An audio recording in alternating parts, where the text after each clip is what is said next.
بسم اللہ الرحمن الرحیم، السلام علیکم۔ باخبر سویرا آپ دیکھ رہے ہیں، میں ہوں صدف عبدالجبار، میرے ساتھ ہیں اشفاق اسحاق ستی، اور اشفاق سے ہم پوچھتے ہیں جی اشفاق کیا حال ہے تمہارا؟ میں بالکل ٹھیک ٹھاک ہوں، اور آج جو ہے وہ ایک نغمہ لگاؤں گا، جا اپنی حسرتوں پہ آنسو بہا کے سو جا۔ اس کی وجہ پوچھئے؟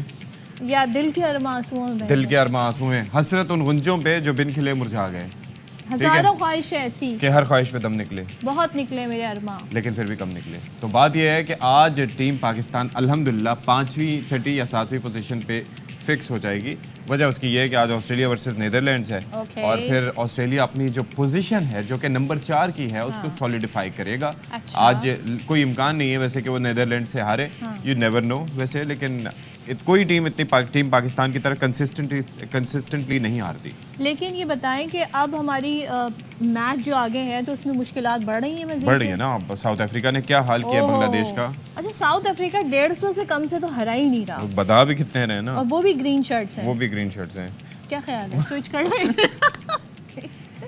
استغفر اللہ استغفر اللہ۔ مطلب ٹیم کی بات کر رہی ہوں میں، اے وطن کے سجیلے جوانوں، میں ٹیم کی بات کر رہی ہوں۔ اور جناب لیکن نہیں، بہت کرٹیسزم بھی ہو گیا، ابھی بہت سارے میچ باقی ہیں، یہی ٹیم ہے، ہماری امیدیں بھی انہی سے ہیں، تو بھائی کچھ کھیلیں، اپنا جو یہ داغ لگ گئے، داغ تو اچھے ہوتے ہیں، انہیں تھوڑا سا دھو لیں اور بھول جائیں گے ہم، برے دل سے، لیکن کوشش کریں گے بھول جائیں گے۔ Top stories.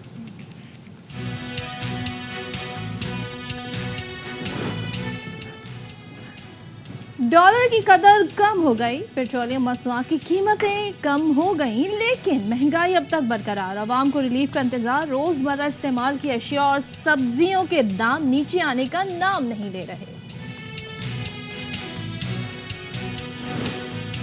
اسرائیل نے پناہ گزین کیمپوں پر بھی میزائل برسانے شروع کر دیے۔ Army chief general Asim Munir کا فلسطینیوں کے جانی نقصان پر اظہار تعزیت۔ عالمی برادری سے غزہ پر طاقت کا غیر قانونی استعمال رکوانے کا مطالبہ۔ پنجاب میں نگراں حکومت اسموگ کے خاتمے کے لیے سرگرم، دھواں چھوڑنے والی گاڑیوں موٹر سائیکلوں کو فوری بند کرنے کا حکم۔